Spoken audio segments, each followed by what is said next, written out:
ನೀವು ಯಾವತ್ತಾದ್ರೂ ಗಮನಿಸಿದ್ದೀರಾ, ನಾವು ಹಂಗೆ ರ್ಯಾಂಡಮ್ ಆಗಿ ಫ್ರೆಂಡ್ಸ್ ಹತ್ರ ಮನೆಯವ್ರ ಹತ್ರ ಯಾವ್ದಾದ್ರು ವಿಚಾರಗಳ ಬಗ್ಗೆ ಮಾತಾಡ್ತಾ ಇದ್ರೆ ನೆಕ್ಸ್ಟ್ ನಾವು ಫೋನ್ ಯೂಸ್ ಮಾಡುವಾಗ ರೀಲ್ಸ್ ನಲ್ಲಿ ಆಡ್ಸ್ ನಲ್ಲಿ ಅದ್ರ ರಿಲೇಟೆಡ್ ಆಗಿನೇ ವಿಡಿಯೋಗಳು, ಪೋಸ್ಟ್ ಗಳು, ಆಡ್ ಗಳು ಬರ್ತಾ ಇರುತ್ತೆ. ಇದು ಹೇಗ್ ಸಾಧ್ಯ? ಜಸ್ಟ್ ಒಂದ್ಸರಿ ವೆದರ್ ಚೆಕ್ ಮಾಡಿದ್ರೆ, ಅಂದ್ರೆ ವಾತಾವರಣ ಬಿಸಿಲಿದೆನಾ ಮಳೆ ಬರುತ್ತಾ ಅಂತ ಒಂದ್ಸರಿ ಚೆಕ್ ಮಾಡಿದ್ರೆ ನೆಕ್ಸ್ಟ್ ಟೈಮ್ ಇಂದ ಮಳೆ ಬರೋದು, ಬಿಸಿಲು ಜಾಸ್ತಿ ಆಗೋ ಮೊದ್ಲೇನೆ ನಿಮ್ಗೆ ಇದ್ರ ಬಗ್ಗೆ ಮೆಸೇಜ್ ಗಳು ಬರುತ್ತೆ.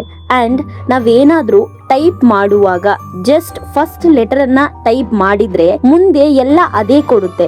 ಗುಡ್ ಅಂತ ಟೈಪ್ ಮಾಡಿದ್ರೆ ಮಾರ್ನಿಂಗ್, ನೈಟ್ ಈ ತರ ಅದೇ ಕೆಳಗಡೆ ಶೋ ಮಾಡುತ್ತೆ. ಐ ಅಂತ ಕ್ಲಿಕ್ ಮಾಡಿದ್ರೆ ಲವ್, ಆಮೋ, ಲೈಕ್ ಈ ತರ ಎಲ್ಲಾವುದು ಕೂಡ ಅದೇ ಬರ್ತಾ ಇರುತ್ತೆ. ಹಾಗಾದ್ರೆ ನಾವು ಹೇಳೋ ಮೊದ್ಲೇನೆ ಈ ಎಲ್ಲಾ ವಿಚಾರಗಳು ಫೋನ್ಗೆ ಹೇಗೆ ಗೊತ್ತಾಗುತ್ತೆ? ಹಾಗಾದ್ರೆ ನಾವೇನಾದ್ರೂ ಟ್ರ್ಯಾಪ್ ಆಗಿದೀವಾ? ಹಾಯ್, ನಾನು Gayatri. Welcome back to our YouTube channel. So ಇದೆಲ್ಲವುದು ಕೂಡ ನಾವು ಹೇಳೋ ಮೊದ್ಲೇನೆ ಯಾರು ಮಾಡ್ತಾ ಇದ್ದಾರೆ ಅಂದ್ರೆ ಅದೇ AI, ಆರ್ಟಿಫಿಷಿಯಲ್ ಇಂಟೆಲಿಜೆಂಟ್. ಅದನ್ನ ಕನ್ನಡದಲ್ಲಿ ಕೃತಕ ಬುದ್ಧಿವಂತಿಕೆ ಅಂತ ಕೂಡ ಕರೀತಾರೆ. ಹೌದು, ನಾವು ಮಾರ್ನಿಂಗ್ ಎದ್ದಾಗಿಂದ ಕೂಡ ಮಲ್ಗೋವರೆಗೂ AI ಯೂಸ್ ಮಾಡಿನೇ ಕೆಲಸ ಮಾಡೋದು. ಒಂದು ಫೋನ್ ಕಾಲ್ ಇಂದ ತಗೊಳ್ಳಿ, ಕಾಲ್ ಬಂದಾಗ ಅದು ಸ್ಕ್ಯಾಮ್ ಆಗಿದ್ರೆ ಅಲ್ಲೇ ಶೋ ಮಾಡುತ್ತೆ. ಟ್ರೂ ಕಾಲರ್ ನಲ್ಲಿ ನೇಮ್ ಶೋ ಮಾಡುತ್ತೆ. ನಾವು ಆ ನಂಬರ್ ನಲ್ಲಿ ಯಾವಾಗ ಲಾಸ್ಟ್ ಟೈಮ್ ಮಾತಾಡಿದೀವಿ ಅಂತಾನು ಶೋ ಮಾಡುತ್ತೆ. ಇದೆಲ್ಲವುದು ಕೂಡ AIನೇ. ವಾಟ್ಸ್ಆಪ್ ನಲ್ಲಿ ನಾವ್ ಏನಾದ್ರೂ ಇಂಗ್ಲಿಷ್ ನಲ್ಲಿ ನಾವೇನಾದ್ರೂ ವಾಯ್ಸ್ ರೆಕಾರ್ಡ್ ಹಾಕಿದ್ರೆ ಕೆಳಗಡೆ ಟ್ರಾನ್ಸ್ಲೇಟ್ ಮಾಡಿ ತೋರಿಸುತ್ತೆ. ಅಂಡ್ ಕ್ಯಾಮರಾದಲ್ಲಿ ಏನಾದ್ರೂ ಫೋಟೋ ತೆಗೆದ್ರೆ ಡೈರೆಕ್ಟ್ ಆಗಿ ಗ್ಯಾಲರಿಯಲ್ಲಿ ಅದು ಸ್ಟೋರ್ ಆಗುತ್ತೆ. ಇದೆಲ್ಲವುದು ಕೂಡ AIನೇ. ನಾವ್ ಯಾವ್ದೋ ವರ್ಷ ತೆಗ್ದಿರೋ ಫೋಟೋನ ನೆಕ್ಸ್ಟ್ ವರ್ಷಕ್ಕೆ ಮೆಮೊರಿ ತರ ಸೇಮ್ ಡೇಟ್ ಗೆ ಶೋ ಮಾಡುತ್ತೆ. ಇದೆಲ್ಲವುದು ಕೂಡ AIನೇ. ನಾವು ರೀಲ್ಸ್ ನೋಡುವಾಗ ನಮ್ಗೆ ಬೇಕಿರುವಂತ ಬಟ್ಟೆಗಳು, ಫೋನು, ಬ್ಯಾಗು, ಜ್ಯುವೆಲರಿ ಸಮಥಿಂಗ್ ಹೀಗೆ ನಮ್ಗೆ ಏನ್ ಬೇಕಾಗಿರುತ್ತೋ, ನಮ್ಗೆ ಏನ್ ನೀಡ್ ಇರುತ್ತೋ ಅದನ್ನ ನಾವೇನಾದ್ರೂ ಒಂದ್ಸರಿ ಹೋಗಿ ಗೂಗಲ್ ಅಲ್ಲಿ ಸರ್ಚ್ ಮಾಡಿದ್ರೆ ಸಾಕು, ಎಲ್ಲಾ ಕೂಡ ನಮ್ಗೆ ಪದೇ ಪದೇ ಬೇರೆ ಬೇರೆ ಆಪ್ ಗಳಲ್ಲೂ ಕೂಡ ಸೇಮ್ ಇದನ್ನೇ ನಮ್ಗೆ ಶೋ ಮಾಡ್ತಾ ಇರುತ್ತೆ. ಇದೆಲ್ಲ ಮಾಡೋದು ಕೂಡ AIನೇ. ಸೊ ಫೈನಲ್ ಆಗಿ ಹೇಳ್ಬೇಕು ಅಂದ್ರೆ ನಾವು ಯೂಸ್ ಮಾಡೋ ಎಲ್ಲದನ್ನು ಕೂಡ ನಮ್ಗೆ ಬೇಕಾದ ಹಾಗೆ, ನಮ್ಗೆ ಹೇಗೆ ಬೇಕು, ನಮ್ಗೆ ಏನ್ ಬೇಕು ಏನ್ ಬೇಡ ಅನ್ನೋದನ್ನ ಡಿಸೈಡ್ ಮಾಡಿ ನಮ್ಗೆ ಬೇಕಿರೋದನ್ನ ಮಾತ್ರ ಶೋ ಮಾಡೋದು ಕೂಡ AIನೇ.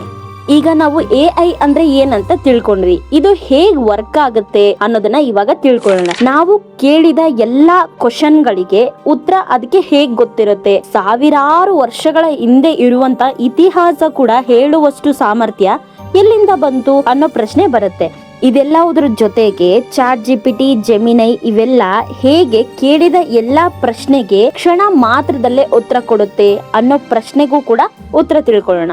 ಒಂದು ಅಬ್ಸರ್ವ್ ಮಾಡಿ, ನೀವು ಯೂಟ್ಯೂಬ್ ನಲ್ಲಿ ವಿಡಿಯೋ ಇಷ್ಟ ಆಗಿ ಕ್ಲಿಕ್ ಮಾಡಿದ್ರೆ ಕೆಳಗಡೆ ಸೇಮ್ ರೀತಿಯ ವಿಡಿಯೋಗಳು ನಿಮ್ಗೆ ತೋರಿಸುತ್ತೆ. ಅಂಡ್ ಕೆಲವೊಂದು ಸಬ್ಸ್ಕ್ರೈಬ್ ಮಾಡಿಲ್ಲ ಅಂತ ಅಂದ್ರೂ ಕೂಡ ಯಾವ್ದನ್ನ ನೀವು ನೋಡಿದ್ರು ಅದ್ರ ಬಗ್ಗೆನೆ ಮತ್ತೆ ಮತ್ತೆ ವಿಡಿಯೋಗಳ ನೋಟಿಫಿಕೇಶನ್ಗಳು ನಿಮ್ಗೆ ಬರುತ್ತೆ. ಇನ್ಸ್ಟಾಗ್ರಾಮ್ ನಲ್ಲಿ ಒಂದ್ಸರಿ ರೀಲ್ ಇಷ್ಟ ಆಗಿ ಲೈಕ್ ಮಾಡಿದ್ರೆ ಸೇಮ್ ರೀತಿ ವಿಡಿಯೋಗಳು ಮತ್ತೆ ಮತ್ತೆ ಬರುತ್ತೆ. ಇವೆಲ್ಲ ಬರೋಕೆ ಕಾರಣನೇ AI ನಮ್ಮನ್ನ ಅಬ್ಸರ್ವ್ ಮಾಡ್ತಾ ಇರುತ್ತೆ. ನೀವೇನ್ ಮಾಡ್ತೀರಾ, ಏನ್ ನೋಡ್ತೀರಾ, ಯಾವ್ದನ್ನ ಸ್ಕಿಪ್ ಮಾಡ್ತೀರಾ, ಯಾವ್ದನ್ನ ಕಂಪ್ಲೀಟ್ ಆಗಿ ನೋಡ್ತೀರಾ, ಯಾವ್ದನ್ನ ಮತ್ತೆ ಮತ್ತೆ ನೋಡ್ತೀರಾ, ಇದೆಲ್ಲ ಕೂಡ AI ರೆಕಾರ್ಡ್ ಮಾಡಿ ಇಟ್ಕೊಳ್ಳುತ್ತೆ, ಅಂದ್ರೆ ಸ್ಟೋರ್ ಮಾಡಿ ಇಟ್ಕೊಳ್ಳುತ್ತೆ.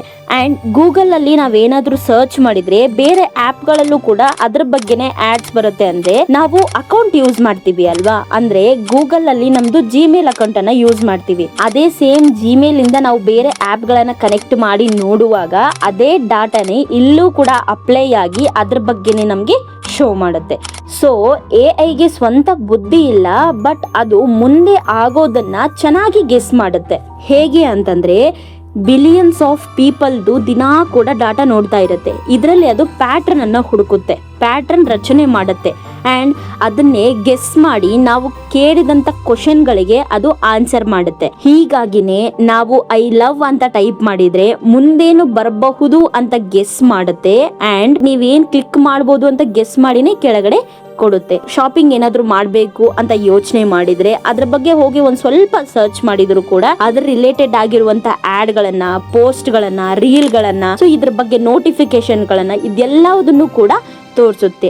ಹಾಗಾದ್ರೆ ಈ ಎಲ್ಲ ಡಾಟಾ ಹೇಗೆ ಫಿಲ್ಡ್ ಮಾಡ್ತಾರೆ, ಹೇಗೆ ಇದೆಲ್ಲದನ್ನು ಕೂಡ ಟ್ರಾನ್ಸ್ಫರ್ ಮಾಡ್ತಾರೆ, ನಾವು ಮಾಡೋದು ಎಲ್ಲಿ ಹೋಗು ಸ್ಟೋರ್ ಆಗುತ್ತೆ, ಹೆಂಗೆ ಸ್ಟೋರ್ ಆಗುತ್ತೆ ನೋಡೋಣ. ಇದೆಲ್ಲವುದು ಕೂಡ ನಡೆಯೋದು, ವರ್ಕ್ ಆಗೋದು ಕೂಡ ಸಿಸ್ಟಮ್ನಲ್ಲಿ. Data storage, then AI train ಮಾಡ್ತಾರೆ. ಅಂದರೆ ನಾವು ಸರ್ಚ್ ಮಾಡೋದ್ರ ಮೇಲೆ, ನೋಡೋದ್ರ ಮೇಲೆ, ಟೈಪ್ ಮಾಡೋದ್ರ ಮೇಲೆ, ಕ್ಲಿಕ್ ಮಾಡೋದ್ರ ಮೇಲೆ ಇದೆಲ್ಲವುದು ಕೂಡ ಅದು ಡಾಟಾ ಆಗಿ ಕನ್ವರ್ಟ್ ಆಗುತ್ತೆ.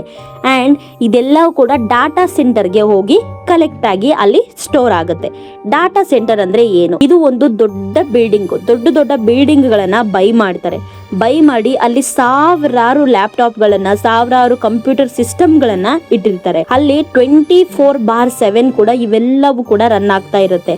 ಅಂದರೆ ನೀವು ಯೋಚನೆ ಮಾಡಿದರೆ, ಈಗ ಏನೋ ಒಂದು ಜಗಳ ಆಗಿದೆ, ಇಲ್ಲಿ ಸಂವಿಧಾನದಲ್ಲಿ ಏನೋ ಜಗಳ ಆಗಿರುತ್ತೆ, ಅಥವಾ ಬೇರೆ ದೇಶದಲ್ಲಿ ಇನ್ನೆಲ್ಲೋ ಏನೋ ಜಗಳ ಆಗಿರುತ್ತೆ, ಅದೆಲ್ಲ ಇಮ್ಮಿಡಿಯೇಟ್ಲಿ ಇವೆಲ್ಲವೂ ನಾವು ಇಂಟರ್ನೆಟ್ಟಲ್ಲಿ ಸರ್ಚ್ ಮಾಡಿದಾಗ ಹೇಗೆ ಗೊತ್ತಾಗುತ್ತೆ ಅಂದರೆ 24/7 ಕೂಡ ಈ ಎಲ್ಲ ಡಾಟಾಗಳನ್ನು ಕೋಡಿಂಗ್ ಮೂಲಕ ಅದರಲ್ಲಿ ಇನ್ಸೆಟ್ ಮಾಡ್ತಾ ಇರ್ತಾರೆ. ಈ ಬಿಲ್ಡಿಂಗ್ಗಳಲ್ಲಿ ದೊಡ್ಡ ಟ್ರಾನ್ಸ್ಫಾರ್ಮರು, ಹಾರ್ಡ್ ಡಿಸ್ಕ್ಗಳೆಲ್ಲ ಇರುತ್ತೆ. ಅದರಲ್ಲಿ ಪ್ರತಿಯೊಂದು ಕೂಡ ಡಿವೈಡ್ ಮಾಡಿ ಪ್ಯಾಟ್ರನ್ಗಳ ಮೂಲಕ ಎಲ್ಲವನ್ನು ಕೂಡ ಸ್ಟೋರ್ ಮಾಡ್ತಾ ಇರ್ತಾರೆ. ಅದು ಕೂಡ ಕೋಡಿಂಗ್ಗಳ ಮುಖಾಂತರ. ಇನ್ನೊಂದೇನು ಶಾಕಿಂಗ್ ವಿಚಾರ ಅಂತಂದರೆ, ನಾವು ಕೇಳೋ ಪ್ರತಿಯೊಂದು ಕ್ವಶನ್ ಅಥವಾ ಪ್ರತಿಯೊಂದು ವರ್ಡ್ ಕೂಡ ಅದಕ್ಕೆ ಅರ್ಥ ಆಗಲ್ಲ. ಅದೇನಿದ್ರೂ ಕೂಡ ತನ್ನದೇ ಆದಂಥ ಕೋಡಿಂಗ್, ಕಂಪ್ಯೂಟರ್ ಕೋಡಿಂಗ್ ಮೂಲಕನೇ ಅದು ಆನ್ಸರ್ ಮಾಡುತ್ತೆ. ಈವನ್ ಪ್ರತಿ ವರ್ಡ್ಗೂ ಕೂಡ ಒಂದೊಂದು ಕೋಡಿಂಗ್ ಇರುತ್ತೆ, ಕಂಪ್ಯೂಟರ್ ಕೋಡಿಂಗ್ ಅಂತ.